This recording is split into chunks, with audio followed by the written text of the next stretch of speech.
All right, is everybody ready to go?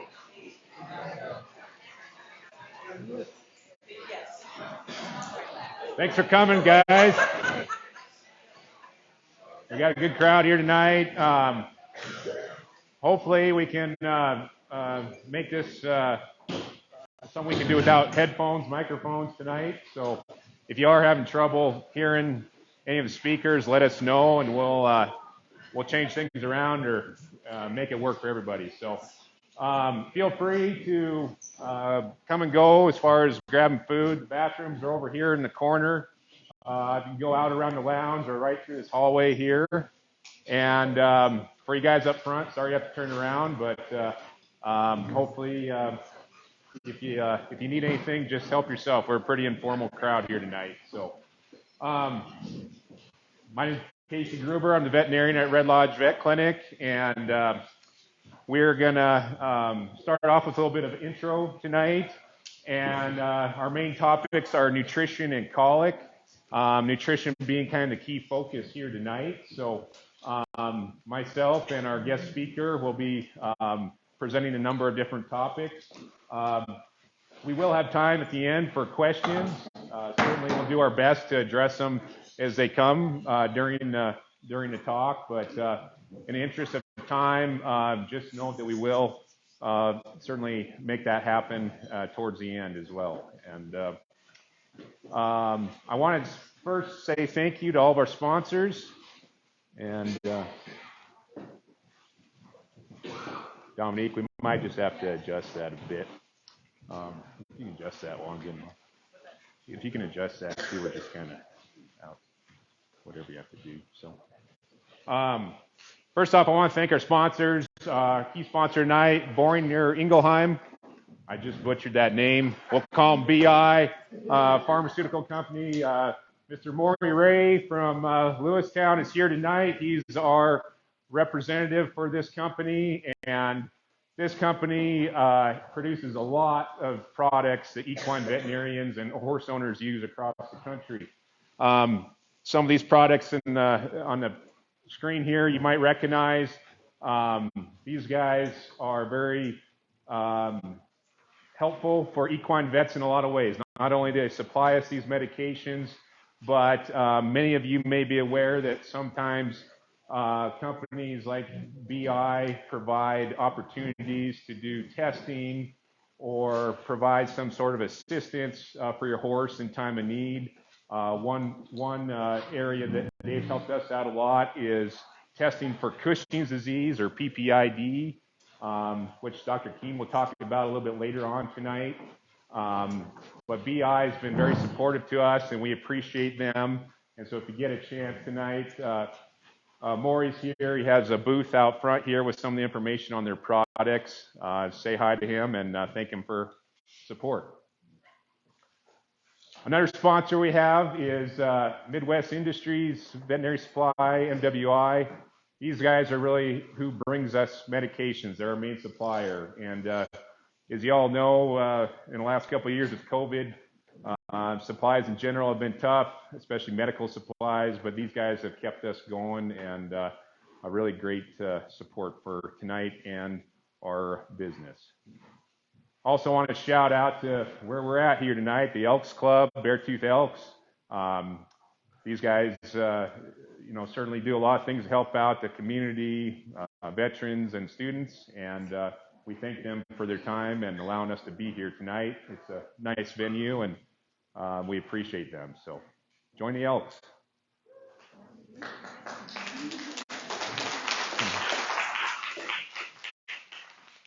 And then hopefully the food's tasteful. La Panitas, all you locals I'm sure aware of, provide good food, and that's what you're eating tonight. So thank you, La Panitas.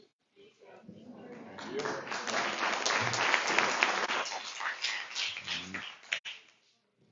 Where's Dominique? Yeah, okay.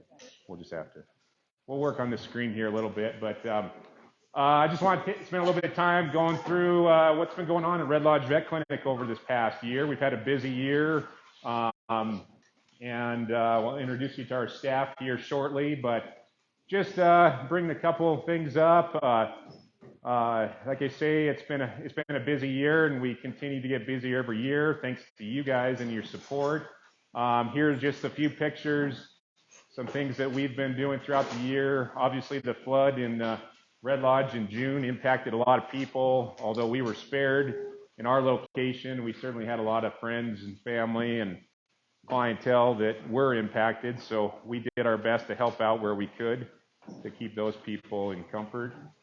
Down low here, we in the last year or two, we've worked with the National Final Ski Journey Association and the Red Lodge Home of Champions Rodeo Committee to set up and design horse ambulance that we can use during competition at those two events. And although it's not the fanciest, we did upgrade a little bit this year, but we have a pretty sweet ride here that we can haul horses out of the arena in case there's an emergency. So we're set up to handle those kinds of events. And just brought up a couple ski juring. And this is my boy Jack at the Red Lodge Home of Champions Rodeo this year. He went 81 and got second, no buckle, but he did get a couple scrapes on his face here, but he was all smiles, so he had a good time. All right, so I certainly couldn't do this by myself, and we got a great team at Red Lodge Vet Clinic, and I'll try not to have my back to you all night. So, but I just want to spend a little time introduce everybody. We definitely have some new faces in the crowd, and so let's spend a little time there. Donna Olson, where are you at?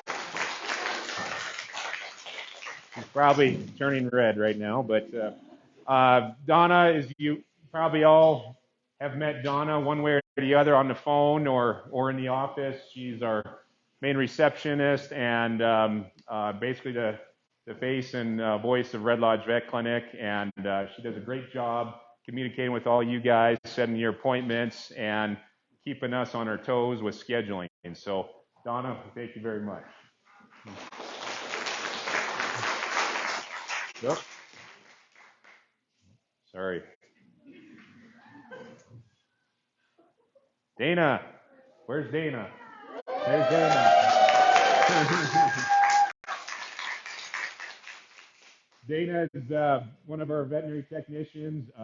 We're very, very fortunate to have her. She does a great job. She's great with horses.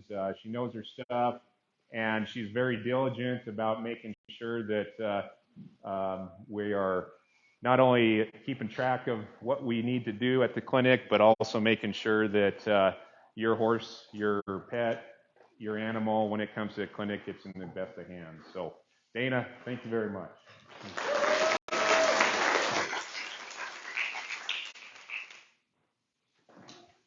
Kristen, where's Kristen at?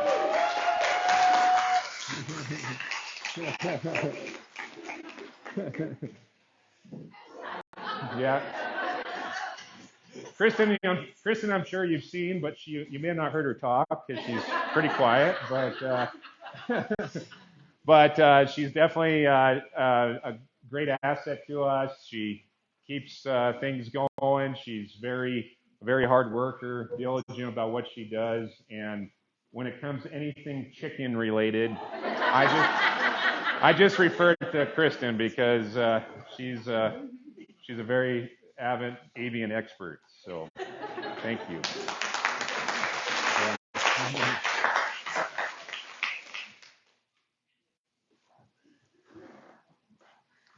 All right, Vanessa, where's Vanessa at? Vanessa, I'm not even going to try to pronounce your last name, but yes, perfect. Vanessa is new to the Red Lodge Vet Clinic team, but she's not new to veterinary medicine or working at veterinary hospitals. She's worked at a number of clinics over the years in and outside of this state. We're happy to have her. We look forward to working with her. And and welcome to the team.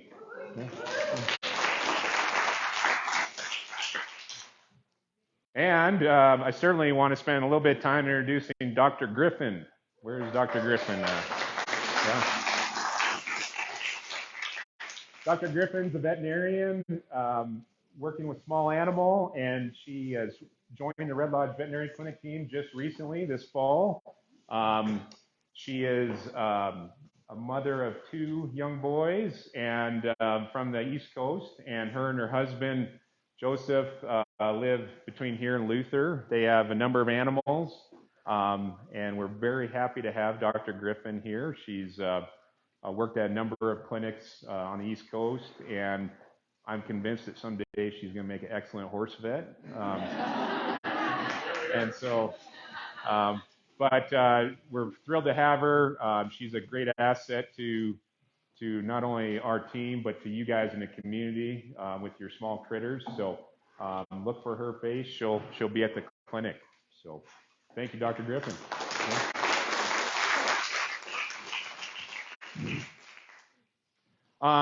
Each and every year we have a summer student. Usually these are pre-vet or veterinary students that we hire throughout the summer, and they gain experience and we gain their labor.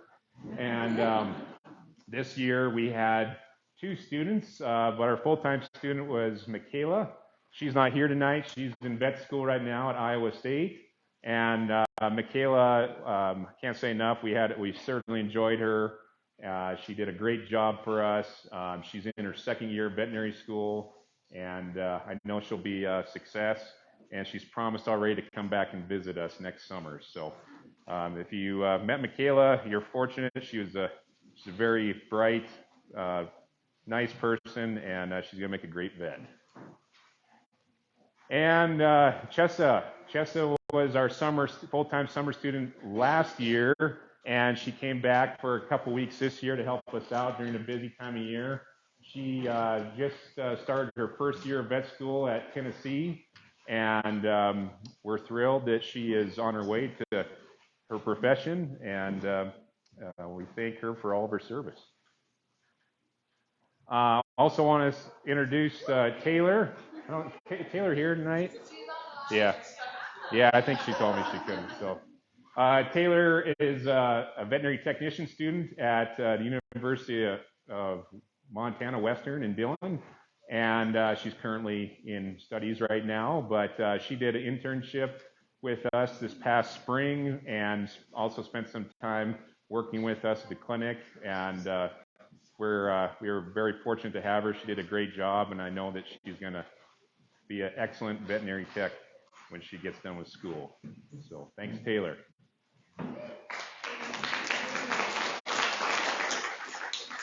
And then Lexi Davis. Lexi's a high school senior who is planning on going down the same route as Taylor and becoming a veterinary technician in her studies. And so she did a school internship with us, and now she's also working part-time for us after classes. And so you probably will see Lexi from time to time at the clinic, and she does a great job, great personality. We're glad to have her.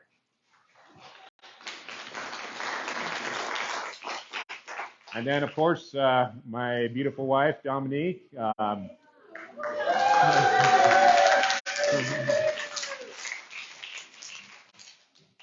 Dominique really basically makes this business work, and we couldn't do without her. She is very much involved with everything we do, keeps the motor running, keeps us organized, makes sure we have medications we need, the money we need, all those things. And she's also a registered animal health technician, i.e. registered veterinary tech, and she's very helpful in day-to-day flow and taking care of your critters. Thanks, Dominique.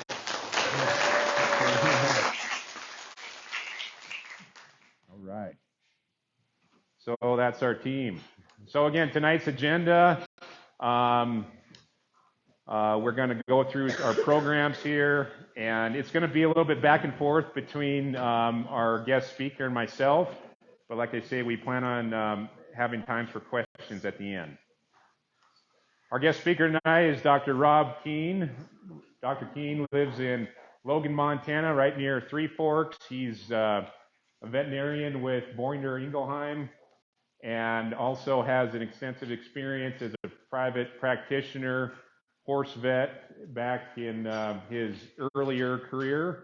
And he's worked with a number of pharmaceutical and industry companies since that time, including Fort Dodge, which designed the first West Nile vaccine for horses.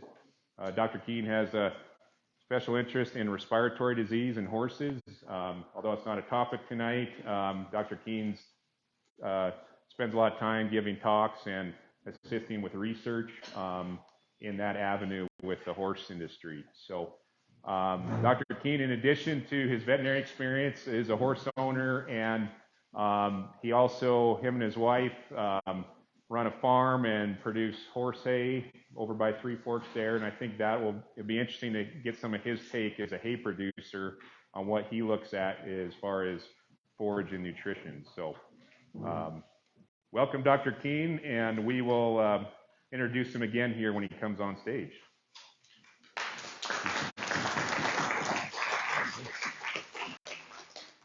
All right, so I like this picture just to remind us all that, get off your phone and just look up and enjoy what's in front of you. I'm trying to tell my kids that right now. All right, guys, so just give me a minute or two here. I'm going to switch over to PowerPoints, and then we're going to start our first talk.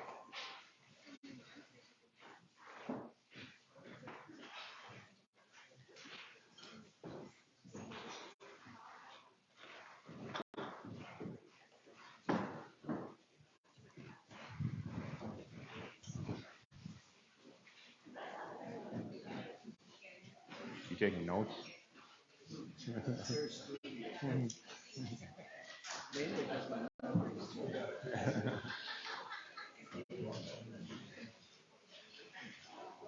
All right, well, we'll get going.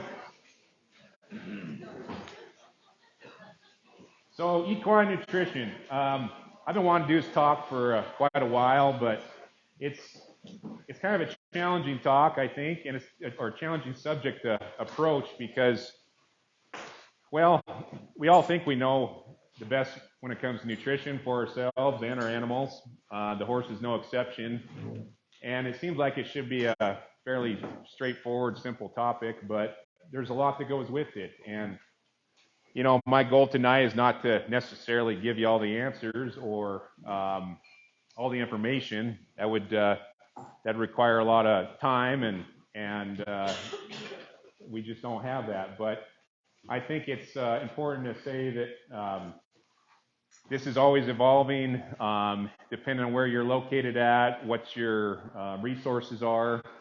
You sometimes can just do the best with what you have, and above all else, it's an ever-changing topic and something that we can continually improve on, both as a veterinarian and as a horse owner, as far as trying to manage and treat our horses as best we can. So tonight I'm going to spend some time going through more or less kind of basics of nutrition, things to think about. Dr. Keene's going to spend some time discussing specific situations that warrant maybe changes to nutrition or things you might want to consider in a special needs case, whether it be an older horse or a horse with a medical condition. So bear with us tonight as we go through this. And again, it's a challenging topic to explain or have all the answers, but hopefully this will give you a better idea of what you're feeding, what you should consider when you're feeding, and the best practices for doing it.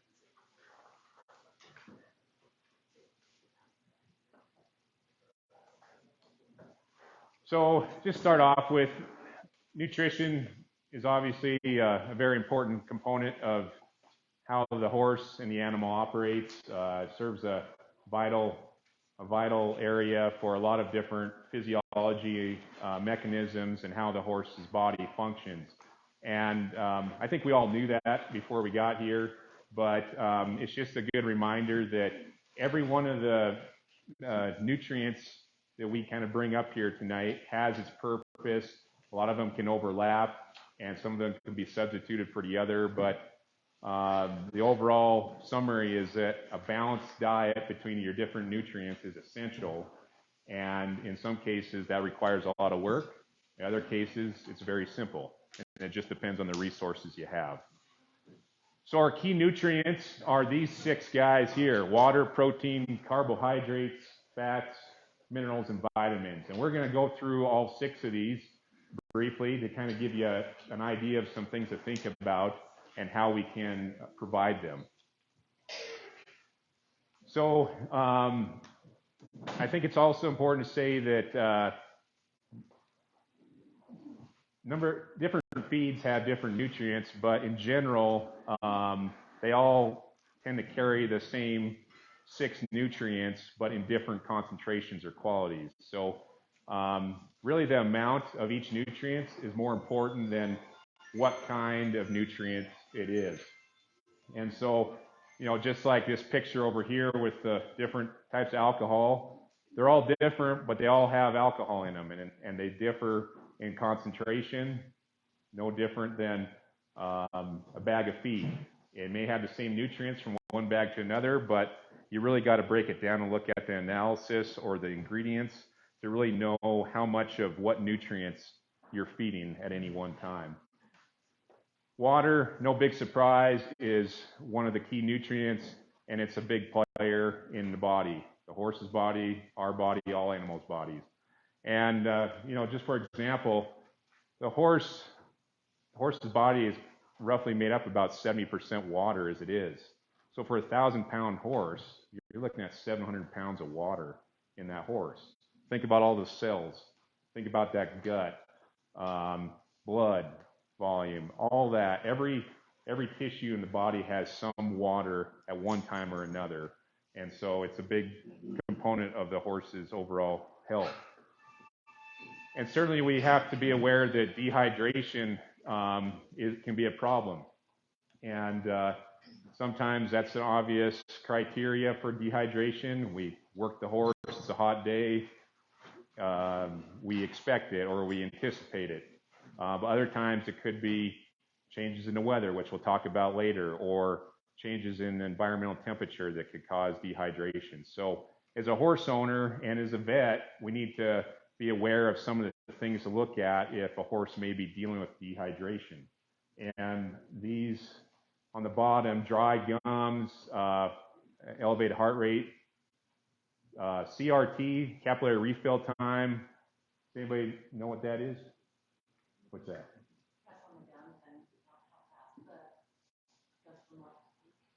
Yeah, perfect. So it's just a kind of a subjective way of seeing what kind of the circulation's like in the body. So like this picture up top here is pushing on the gum, and when you release, it's white and then it turns pink. And for most horses, that should be around 2 seconds. But if it takes longer, that could be indication your horse is dealing with some dehydration. Obviously, if they're dull, lethargic, that's a little bit more obvious. Skin tint, people ask about this all the time. I'm not a big fan of it for horses. Horses are like people. Some people are stretchy, have wrinkles, and they're healthy. And horses are the same. So, not maybe the best test, but there's a number of things to look at, and I think it's also important to say too that if a horse is dehydrated, there are some other symptoms we're going to start to see over time. Obviously weight loss can occur, but that's not going to be overnight. So we may have a horse that is acting uncomfortable, colicky, performance may drop, and then if it's severe enough, we can get changes with electrolytes or salt content in the body, and that can lead to a whole host of other problems. And also, by the time we can usually detect whether a horse is dehydrated on an exam, or you guys at home looking at your horse, by the time they're they're 6% dehydrated is usually the earliest we can pick it up. So that means that if you're seeing some of those slow refill time, dry gums, white, pale gums, your horse has probably already been dealing with some significant dehydration. So by the time a horse is 6% dehydrated, that back to that 1,000-pound horse example, that means that they've lost about 60 pounds of water in their body. So that seems like a lot, doesn't it? So in addition to just providing water, there's some, certainly the quality of the water is an important component. And I'm not going to go into this too much, but there's commercial testing available. And certainly if you're in an area where maybe your well water is not potable or there's a concern with it, contamination, whatnot, even different times of the year, runoff season from snow melt can sometimes change the quality of the water that you have available. And that may be something that you might not pick up on, but your horse does. You have to drink it out of the ditch or the well every day. So be aware that things can change. And if there's any doubt, there's a lot of tests that can be easily done locally even to have this checked and to make sure that palatability is as good as we can offer. And again, there's a lot more that goes into this, but I think that in a nutshell, when in doubt, get your water tested. If you're new to a location, it might be worth testing your water before you assume that you're good to go with your livestock. So how much water should a horse drink? Well, it's really hard to say. There's a lot of variables in play, and we all know that horses don't always drink when we offer it. And so we want to really, the number one goal here is to provide availability of quality, clean water at all times. But some of the things that may impact, some of the things that may impact the horse's water intake are what type of feed they are on, what nutrition. So are they on springtime grass that has a high water content or water content? So the more moist the feed is, the less they're likely to drink. Feed digestibility, basically that means that the more nutrients and water that the horse can extract from the feed, the less likely they are to need additional water. And that goes along with grain in a diet right here. Grain tends to be not only palatable, but easier to digest in a lot of ways compared to forage, which we'll talk about shortly. But that also lessens the amount of water intake in general. And these are just the general criteria. Your horse may be different, and but it is things to think about if your horse is meeting any of these variables or criteria. So the rest are pretty straightforward. If your horse is pregnant or a young horse growing, they're going to require more demands. Same with work. Temperature, we all know that in middle of August, horses tend to drink more than in the middle of January. But that isn't something that means that you can be neglectful those times of year. You just have to be aware of it. And then finally, water availability. You know, if you live on a creek and or a ditch and that's your horse's water source, this time of year we got to watch that it's not frozen or dried up. So constant evaluation there. What about water temperature? Do you notice? Yeah, it's a good question. And my understanding is that is not a factor when it comes to intake on a regular basis. So whether it's warm, hot, you name it, it doesn't seem to impact you know, what that horse is going to be consuming, and that's through some research that's been done. And I'm not going to tell you the name of the research paper, but yeah. I think for cattle, it's maybe a little bit more of a concern, but in horses, it doesn't seem to be. We've got these two little goats. In warm water, they will suck it down. Yeah. Water, they'll take a sip and leave. They do make it. Yeah, it makes a difference on the goats. Yeah. Okay. Yeah.